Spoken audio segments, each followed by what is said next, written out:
أعوذ بالله من الشيطان الرجيم بسم الله الرحمن الرحيم السلام عليكم ورحمة الله وبركاته baganda bange mwenna ab'ebitiibwa nsaba munzikirize tutunuulireko ku kintu nga kibi nnyo ekintu nga kyewuunyisa nga kibi nnyo ekyatuukawo ku lunaku lw'okuna nga nabbi Muhammad abuzaayo ennaku 3 ave mu bulamu bw'ensi funa bulungi radiyatu yawmul khamis ekyatuukawo ku lw'okuna nga kyewuunyisa kibi nnyo onfuna bulungi ekyatuukawo ku lunaku lw'okuna nga nabbi Muhammad abuzaayo ennaku 3 afe kimanyikiddwa mu baganda baffe abasunni abashi'a n'omukristaayo ng'amanyi okukola research bonna bino babimanyi ebyatuukawo mu busiraamu mu Sahih Muslim chapter kitabu al-wasiya ku page 1259 hadith 1637 volume 21 Nabi Muhammad obulwadde nga bumuluma nnyo nnyo onfuna bulungi Ibn Abbas wagamba ng'ali ku buliri bwe abuzaayo ennaku 3 afe yagamba baswahaba be nti mumpe pen n'olupapula aktubu lakum kitaban mbeere nga mbawandikira ekintu ekiraamo nga wenaaba nvuddewo temugenda kubula. Ibn Abbas wabanga yeyongeramu eno hadith agamba nti faqaalu ne bagamba baswahaba abaali awo nga bazze okumulambuula rumu yalimu baswahaba nga bangi nga bali mu kunyolwa nabbi Muhammad obulwadde ng'obulwadde bumususseeko ne bagamba faqaalu bagamba inna rasulallah yahjur nti mazima omubaka wa Allah subhanahu wa ta'ala alogootana byayogera tabitegeera. Wano Ibn Abbas omuntu yennyini eyayogera ekigambo ekyo n'amunnyonnyola mu Sahih Bukhari hadith eyokuna page 393 agamba nti yagamba nti inna rasulallah yahjur nti mazima omubaka wa Allah subhanahu wa ta'ala alogootana byayogera tabitegeera agamba nti yali khalifa ow'ekitiibwa Umar yagamba Nabi Muhammad ebigambo bwe bityo mu Sahih Bukhari hadith yakuna page 393 osobola okukebera ku internet ne library ez'enjawulo eziri mu Uganda n'ensi endala. Khalifa Umar yagamba ekigambo bwe kityo. Twagamba mu kusooka nti Nabi Muhammad buli kimu kyayogera bubeera bubaka wama yantiqu anil hawa in huwa illa wahyun yuha surati Najm aya ya 3 paka kwaya ya 4 mu surati al-Hashr aya ya 7 Allah subhanahu wa ta'ala kinyonyola bulungi agamba nti wama ataakum ar-rasul fakhudhuhu agamba nti wama ataakum ar-rasul fakhudhuhu nti buli nabi kyabawa mu kitwale onfuna bulungi era buli kyabagaana mu kireke. Kyetwagalawo n'olwekyo kiri kimu nti Nabi Muhammad buli kyayogera bubeera bubaka era buli kyatugamba tulina okukitwala. N'olwekyo wabanga asabye pen n'olupapula kyagenda okuwandiika bubaka si bigambo bye. N'olwekyo tusobola gamba nti inna rasulallah yahjur mazima omubaka wa Allah subhanahu wa ta'ala alogootana. Tweyongereyo still ne tugamba nti abamu bagamba nti biki bye yali agenda okuwandiika wabanga yali agenda kuwandiika kiraamo kye lwaki akiwandiika ku ssaawa esembayo. Twagamba n'okugamba nti mu bitabo eby'enjawulo Sahih Bukhari, Sahih Muslim, Tirmidhi eno hadisi emanyikiddwa eri famous egamba nti Nabi Muhammad sallallahu alayhi wa alihi wasallam nga yakafuuka nabbi yakunganya abantu b'ekika kye bonna onfuna bulungi muganda ng'ekitiibwa ba Abbas n'abalala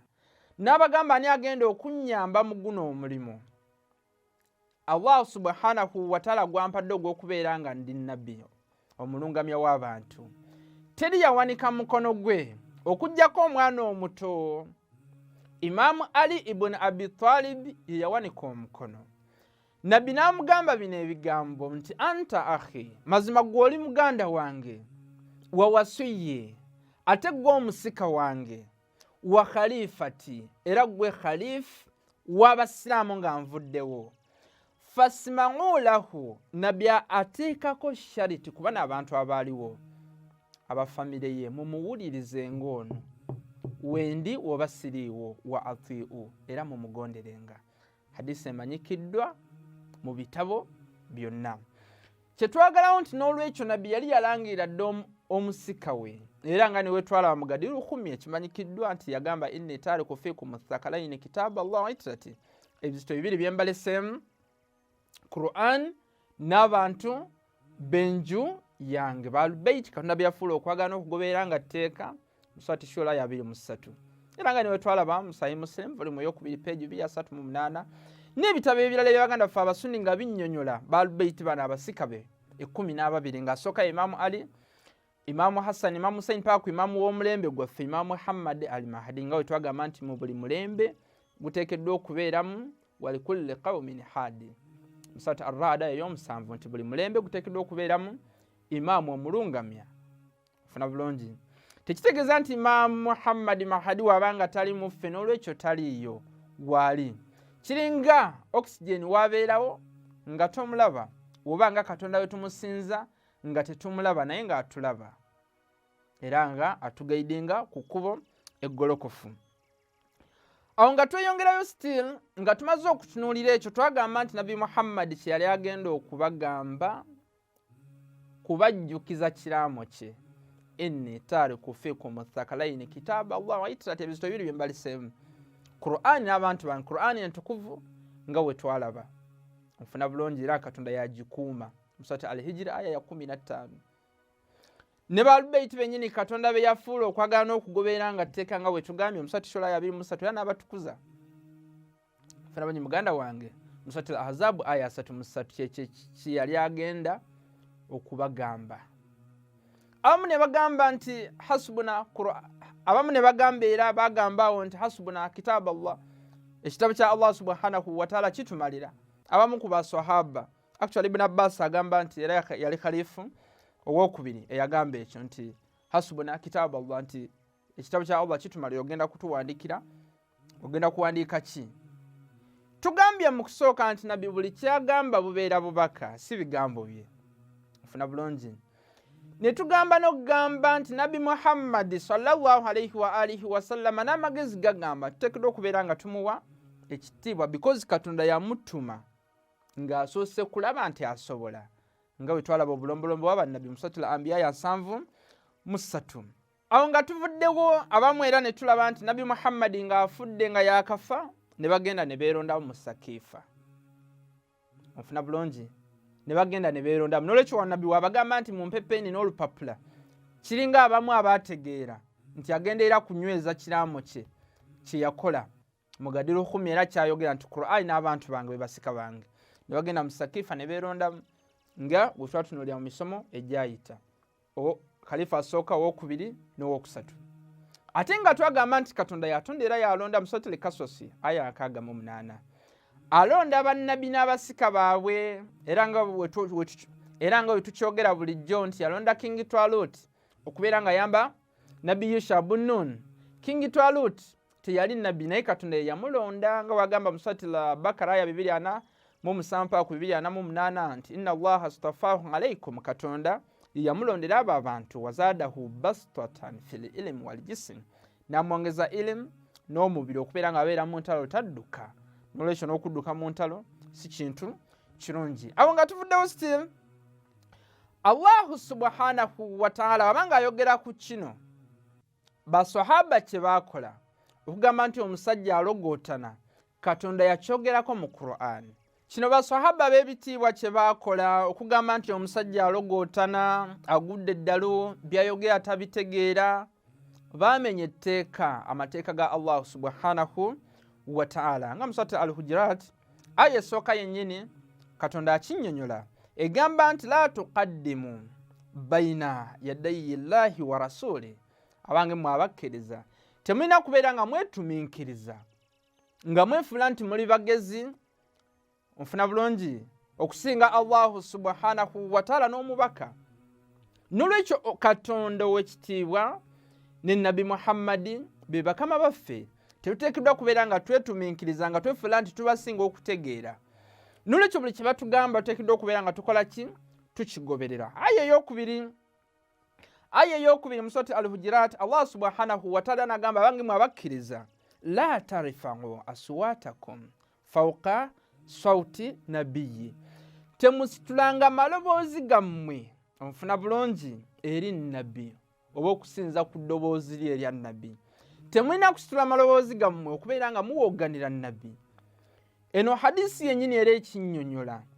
nti nga bali awo ku nabbi era eno hadisi yennyini ekinnyonnyola gye tulabye mu Sahih Bukhari ne Sahih Muslim nga bali awo wennyini nga nabbi Muhammad mulwadde obulwadde bumufuukidde ekizibu beetemamu abamu ne bagamba nti tugenda n'ebigambo byonnabbi abamu ne bagamba nti aa nabbi tateekeddwa kubeera nga wandiika ne bagenda ne Khalifa Umar nolwekyo abantu beetemamu okwetemamu kuno mu busiraamu kutandikira wano nga nabbi yakafa ofuna bulungi muganda wange kutandikira wano era mulaba bano abantu sometimes abazzukulu ba nabbi abattibwa nga Imaamu Hussein e Karbala n'abalala eno cause etandikira wano nga nabbi yakafa abamu okumupinga kuba singa baali kimu ne bagendera ku bigambo bya nabbi singa tuli muntu omu era singa tosangayo nti bano maybe bashia bagoberera Qur'an n'abantu benju ya nabbi Muhammad simanyi bano bagoberera baswahaba singa ffenna tugoberera ekiraamo kya nabbi Muhammad sallallahu alayhi wa alihi wasallama nabbi yabagamba nti qumu anni muve wendi mugende nabbi yanyiiga ate nga twagamba nabbi tuteekeddwa okubeera nga tumunyiiza Surat al-Ahzab aya 5:7 agamba nti anyiiza Allah subhanahu wa ta'ala ne Rasul Katonda amusuubiza ebibonerezo nga bikambwe Surat al-Ahzab aya 5:7 osobola okubeera nga okola ki okeberawo kati wano mu Surat al-Hujurat aya ya 2 Allah n'agamba nti la tarfa'u aswatakum fawqa sawti nabiyyi tetuteekeddwa kubeera nga tusitula amaloboozi gaffe eri nabbi Muhammad sallallahu alayhi wa alihi wasallama era Allah subhanahu wa ta'ala agamba nti wala tajharu lahu tetuteekeddwa kubeera nga tumuwogganira musajja mulwadde nabbi ow'ekitiibwa agamba mumpe peeni n'olupapula akutubu lakum kitaban bawandikira ekintu nga nvuddewo temugenda kubula abo ne bagamba inna rasulallah yahajura omusajja alogootana kisoboka nabbi okulogootana nga Katonda amuwaanye nti buli kyayogera bubeera bubaka Surati Najmu aya 3 nolwekyo basiraamu abo tubeere nga tukola ki tufumintirizawo tulabe era Allah subhanahu wa ta'ala yeeyongerayo mu Surati al-Hujurat aya ya 2 agamba nti bwe tuwogganira nabbi ono ne tusitula amaloboozi gaffe ne tutamubalaamu ka buntu nti alina amagezi agamba nti antahbata amalukum emirimu gyaffe agenda kubeera ng'agifuula ng'agisaanyaawo gyonna agisiimuule gyonna emirungi abeere ng'agituggyako onfuna bulungi mu Surati al-Hujurat aya ey'okusatu Allah subhanahu wa ta'ala agamba nti abantu abeewombeeko wa nabbi be bantu abalina takuwa okutya Allah subhanahu wa ta'ala be bantu bokka abeewombeeka eri nabbi Muhammad be balina takuwa okutya Allah subhanahu wa ta'ala tulaba nga tetunaba kufundikira still nnaku 2 nga nabbi era abuzaayo ennaku 2 affe alonda Usama ibn Zaid abeere ng'akulembera abantu abagenda okulwana mu lutalo e Syria ofuna bulungi abamu ku baswahaba abasinga bonna nga mubamanyi bagana okugoberera ono omwana omuto ne bagamba nabbi olonda otya ono omwana omuto ate nga tugambye mu Surati al-Hashr aya ya 7 wama ataakum ar-rasulu fakhudhuhu wama nahakum anhu fantahu buli nabbi kyatugamba tukitwale oba buli kyatuwa tukitwale buli kyatugana tukireke abalondedde omwana waki temugoberera Usama ne mugamba nti mwana muto wa myaka 17 era 18 ofuna bulungi muganda ng'ekitiibwa nga tukyali awo still kino kyennyini kyebakola obutagoberera era ono omwana Usama era kyennyini kino kyebakola baswahaba obutagoberera ono omuvubuka omuto Usama kyekiri kyennyini Abaisirayiri kyebakola ku mulembe gwa nabbi Yusha bun Nun nga nabbi Musa yakavaawo nga Katonda alonze King Talut bagamba oyo muto talina ssente muvubuka ffe tumusinga obuvunanyizibwa atufuga atya paka nabbi waabwe we yabagamba nti inna allaha stafaahu alaikum katonda yamubalondedde kuba twagamba nti nabbi afa yenkana tayogera okujjako nga bubaka muswati ndagimu ayakusatu paka kuyakuna nolwekyo ono katonda era naye yamulonda Usama nga walonda King Talut onfuna bulungi okukulemberanga abantu mu magye nga wetwa muswati al-Bakara aya 247 paka ku 248 mufunze hadisi y'abaganda bafa abasunni Sahih Bukhari Sahih Muslim tugambye nti Nabi Muhammad nga abuzayo ennaku 3 afe yabagamba nti mumpepe n'olupapula aktubu lakum yabagamba nti mumpepe n'olupapula aktubu lakum kitaban bawandikire ekintu nvuddewo temugenda kubula basahaba b'ebitiibwa Ibn Abbas nga wagamba nti Khalif Umar yagamba inna rasulallah yahjur nabi alogota nabi ayogera tabitegeera hadisi y'abaganda baffe basunni Sahih Bukhari volume y'omwenda hadisi 468 ne Sahih Bukhari hadisi eyokuna page 393 ne Sahih Muslim yennyini akinyonyola mu kitabu lwasiya page 10259 hadisi 1637 volume 21 nolwekyo yabagamba nti mumpe olupapula ne peni bawandike ne bamugamba nti alogootana era nga afudde ne bagenda mu sahifa ne beerondamu funa bulungi khalifa asooka okubina owokusatu ate nga twagamba nti nabbi yali olwedde yaleka dda ekiraamo kye Qur'an ne Baalbayiti kino kye yali agenda okukola akaseera ako kye twagamba mu Surati Az-Zariyat aya 5:5 wadhakkiru fa inna dhikra tanfa'ul mu'minin jjukiza kuba okujjukiza kuyamba bakkiriza n'ekyo yali agenda kubajjukiza ne olwedde yali yaleka dda